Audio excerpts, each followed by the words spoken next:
Jeff from LRW, and he will talk about what's wrong with, it's over there, what's wrong with tracking, brand tracking in specific today. Tell us all about that. Great. Thank you, and thanks to the entire Green Book organization for creating what is for sure my favorite conference of the year. So I'm Jeff Reynolds. I'm the president of LRW. LRW is about a 41-year-old market research consultancy based in Los Angeles. We got offices around the world. We opened our UK office for our European business about 8 years ago, but I know many of you probably don't know us well. You might remember, actually, I was here a year ago talking about virtual reality. And while that was a fun topic, today I'm going to choose something fairly different. And in fact, today I'm actually going to talk about a really hard reality, a very current reality, and a reality that my guess is in this audience everybody is going to be able to connect with. And that reality is that brand tracking is broken. I really liked our graphics team for putting this together. This is a bit of how I think it is and should feel as to how we're executing probably somewhere in the ballpark of 20 to 40% of our industry and our budgets.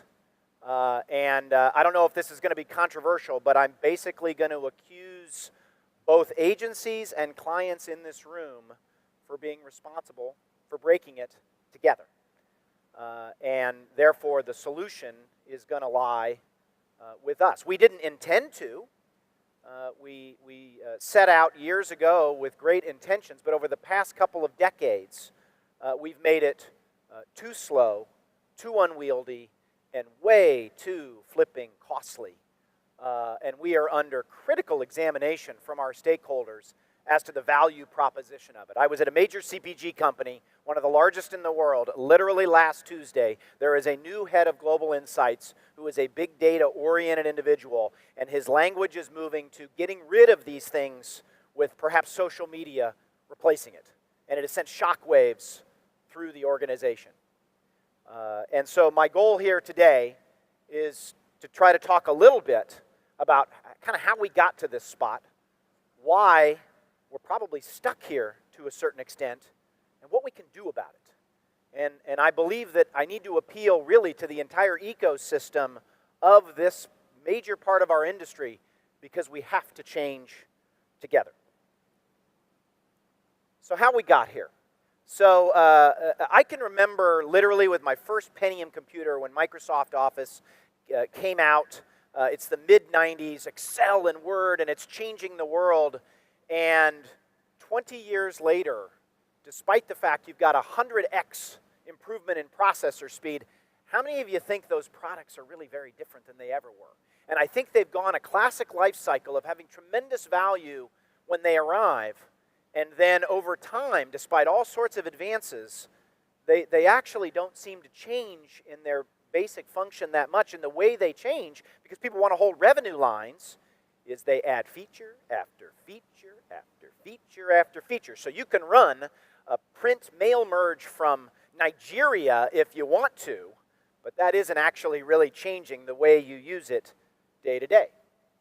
And so I think Office gives us a sense of our journey 20 or 30 years ago when we brought tracking really into the mainstream of brand management. It had great value, but how have we evolved it over the last 20 or 30 years?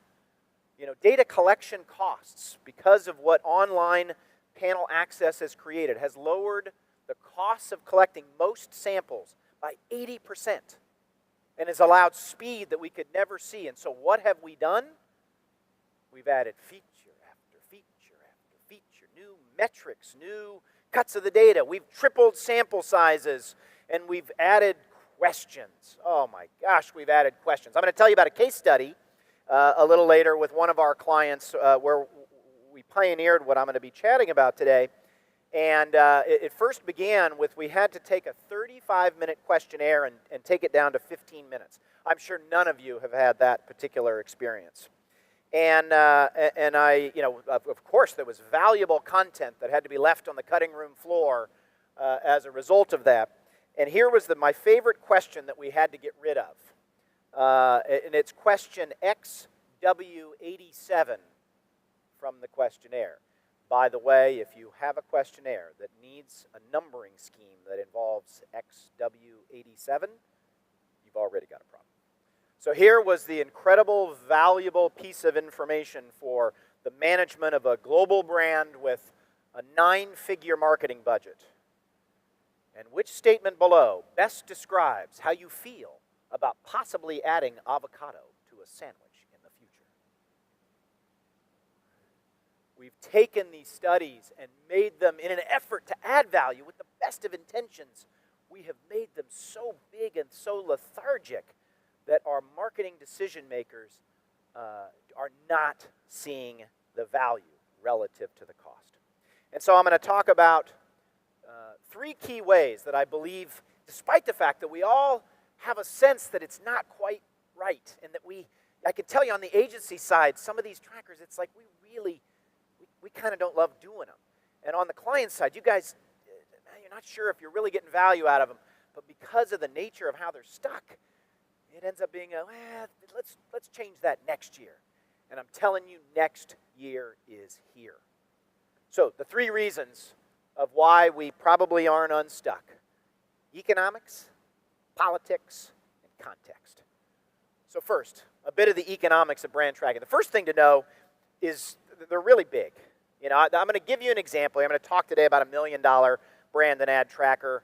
There are obviously lots of different sizes, but it makes the math easy. But these are big studies. And I can tell you on the agency side, they're big revenue lines. So they're very meaningful to us. And with some trepidation, we think about moving them and changing them in radical ways. But equally, on the client side, they're big budget items. If you reduce a budget, do you ever get it back? If you start poking around for the winds of change, you never know what hell might break loose at the organization. And so we find ourselves with these big monolithic things saying, let's just let that be. Unpack the economics a little bit further. If I break down a typical brand and ad tracking study, roughly speaking at an aggregate level, it's about 20% of the costs to the client, these are client costs, are related to the data collection, about 15% related to what I'll call the data management, and about 65% is ultimately for the labor and the effort to manage it.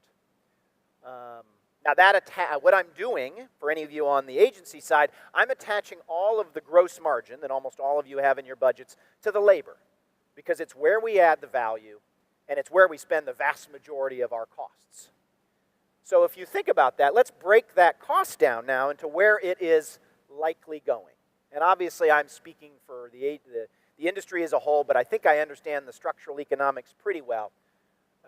My estimate is that about 70% of the effort is going to report production, quality assurance, getting the data in, making sure it's right, moving it from one file to a PowerPoint, making sure it's still right there, getting it in a format, futzing with that graph, let's do a pie chart, getting all that piece right, finally writing some headlines, and we're left, probably when the end arrives, of maybe 10% of the effort is being spent on real analysis and insight to drive the business. So now if you step back in the whole picture of this whole monolith, 10% of the $1 million, or 6% of the $1 million is being spent on the real value add.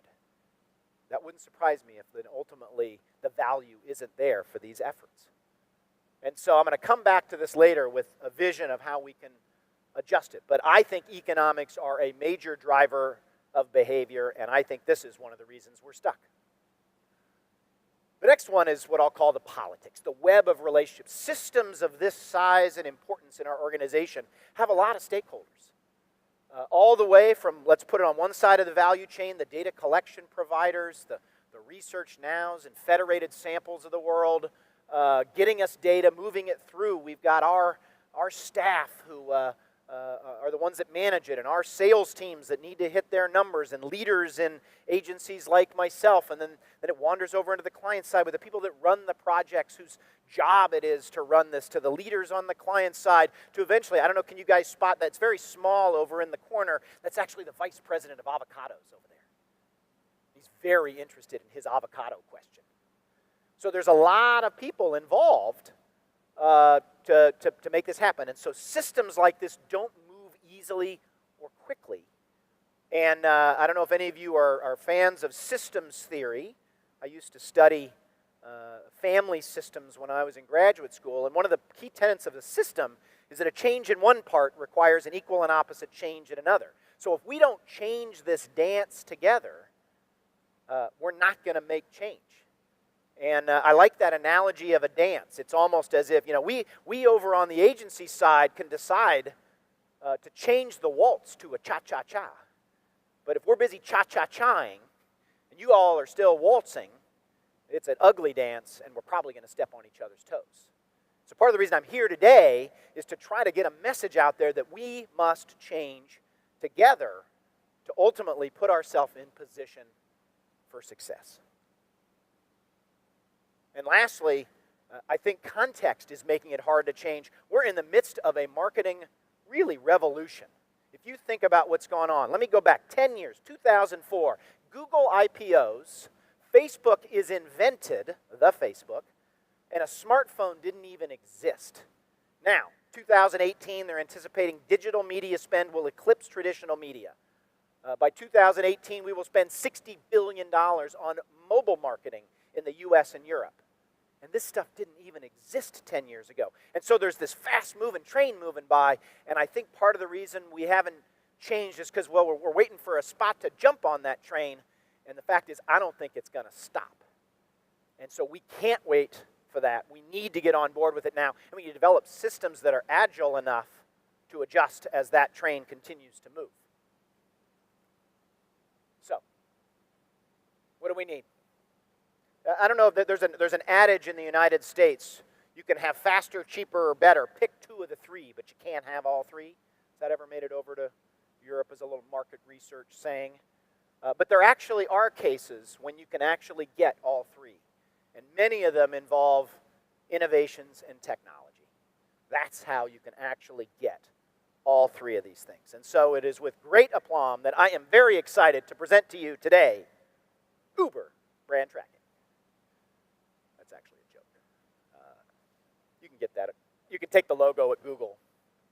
But I actually like the analogy because you talk about a tired industry of transport and talk about how integration and data movement can change the way an entire world functions.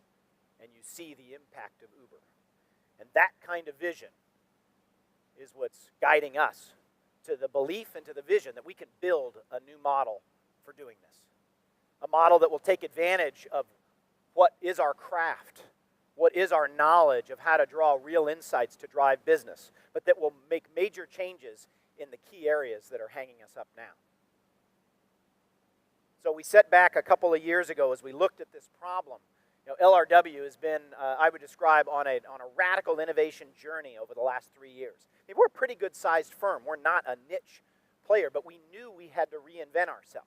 And so we set out with a vision that ultimately included these kinds of ideas. What if we could use high-end software to build a real-time data system with a dashboard so that, like Uber, consumer feedback was literally streaming to the smartphones of business decision makers and our clients?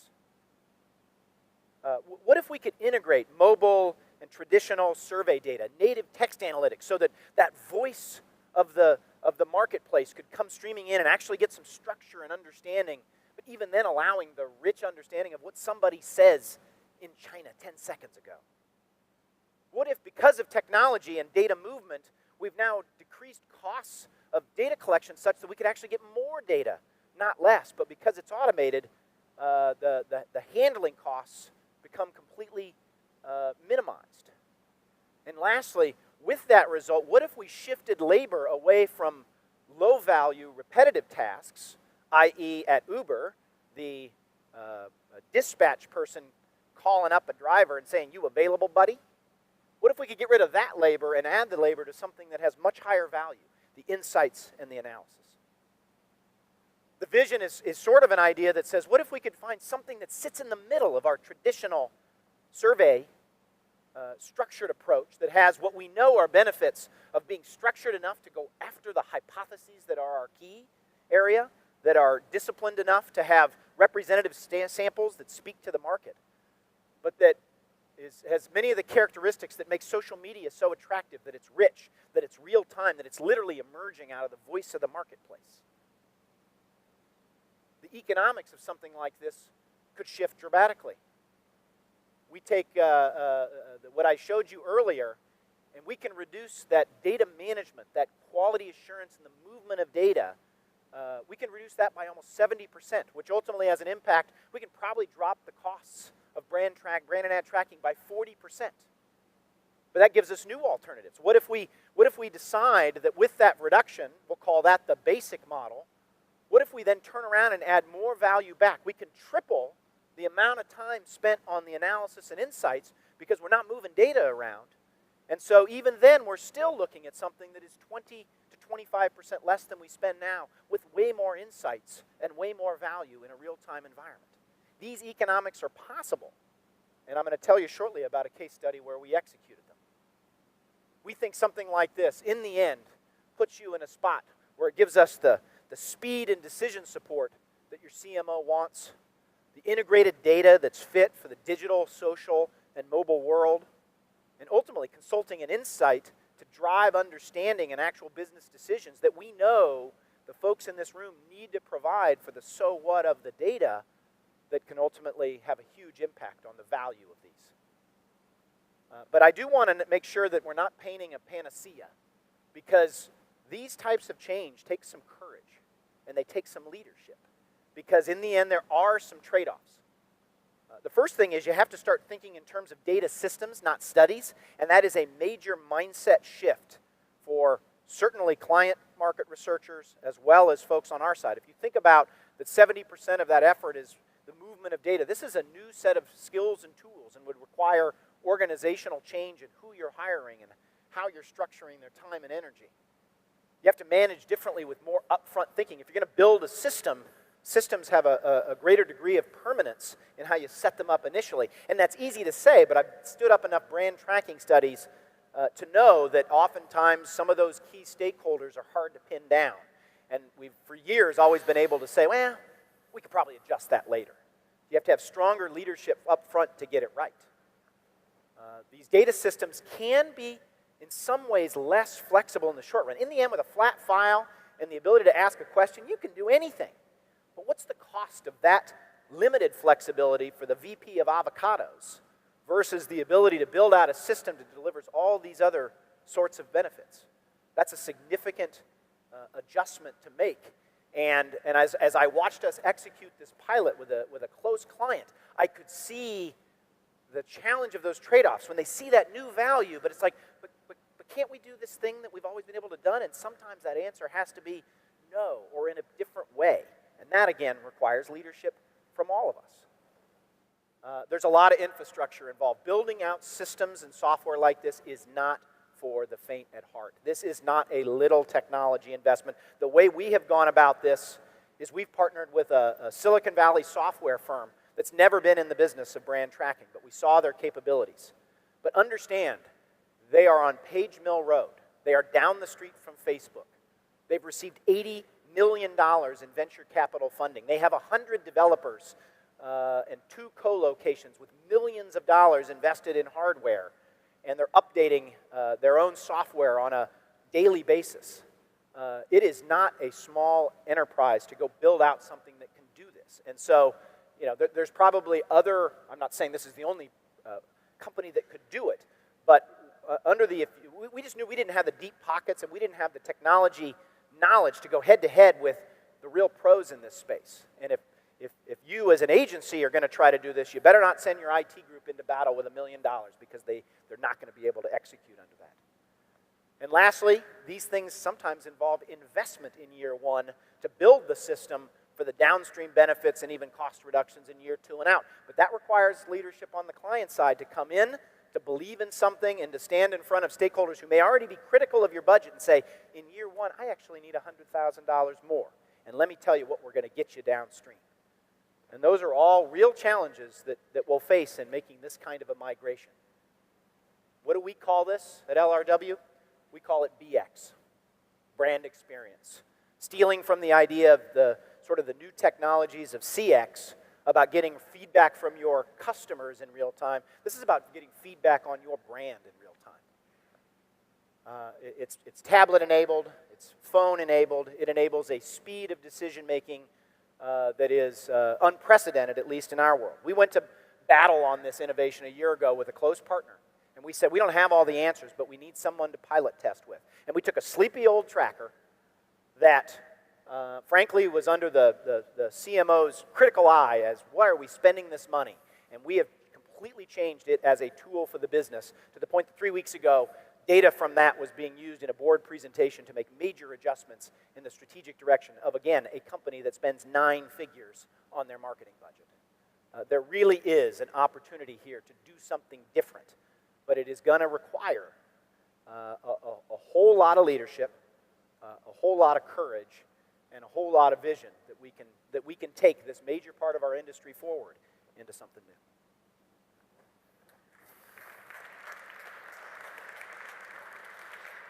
Thank you very much. Question here and over there. Keep it short, Hi. please. Sure. Hi, Jeff. Jonathan Deitch, JD from Ipsos. I actually think the situation is far worse than you're describing it. I'd love to join you at the mountaintop there to preach. I'm sorry, can you speak up a little bit? Sorry, my name is Jonathan Deitch. I work with Ipsos. I think the situation's worse than you actually describe it. I'm happy to stand at the mountaintop with you. I'm curious, though, how you approach the leadership question. I actually believe that one of the things that we really haven't turned our eyes to is how broken the sales and client service model is in order to be able to have these types of conversations with our clients. I mean, it really requires us to understand their business and not just talk about research projects, but to actually talk about their business and be able to put that research into their hands. So it just simply, it's not like we're doing research, we're giving them information to consult. I'm wondering how you guys have approached that. Yeah, it's a great point. Our relationship with this close client was deep enough that we were hand in hand with both the client and a major kind of strategic business partner who reported directly to the CMO, who I think was, frankly, feeling the heat of the current lack of value and looking for alternatives. And so that sort of nice combination between business leadership and insights leadership on their side made a major difference. And then, frankly, on our side, it was my personal involvement as well as our senior sales account manager on that particular project. And it was hard on our side, too. It was new terrain. And so it was, I would say, a careful stewardship of that relationship process and a strong relationship to start that made a big difference. Thank you. Your team U? It's 3-1, Team U, Team Sigma, for the gamification. For the sake of gamification. Did somebody else have a? Yes, it's Sjoerd. Sjoerd is next up as a speaker, so maybe in the sake of time, I say have a speed dating afterwards, because I know Sjoerd is really into brand tracking. One question and be done? Yes. Okay.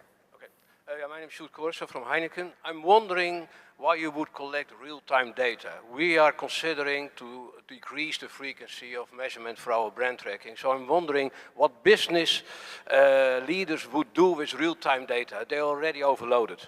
And in brands, especially fast-moving consumer goods, in some matured markets, brand perception are not changing so fast. Yeah, that's a great question. You know, before we even launched this effort, I actually did what I'll call market research and did depth interviews with about 15 business leaders in insights organizations around the country. And this notion of why do we need that kind of speed for brand when it doesn't change that much? And I would absolutely stipulate for major brands, the actual brand equity, brand awareness, brand usage, brand favoritism, those kinds of things don't change. So part of it's how you construct the questionnaire to get other insights around the nature of brand and marketing campaigns and how people are experiencing it. The beauty of the software system we've developed is that it still allows for considerable amounts of open ends. And then those open ends can stream back, and the text analytics can happen in real time so that you're still hearing that voice in the same way you might if you were hearing the voice from the marketplace on, say, something like social media. So understanding why there could be changes on weekly and monthly bases with some aspect of your brand or marketing is key. If you're not doing anything from a marketing standpoint, well, then maybe you don't need it.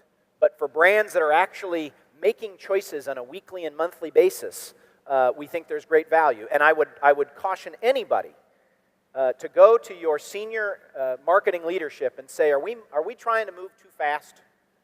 Because I'm almost sure the answer is they think we're moving too slow, and that we may not fully understand what information would you like in real time, and those can be built into these systems. So, Great. Thank you, Jeff. thank you.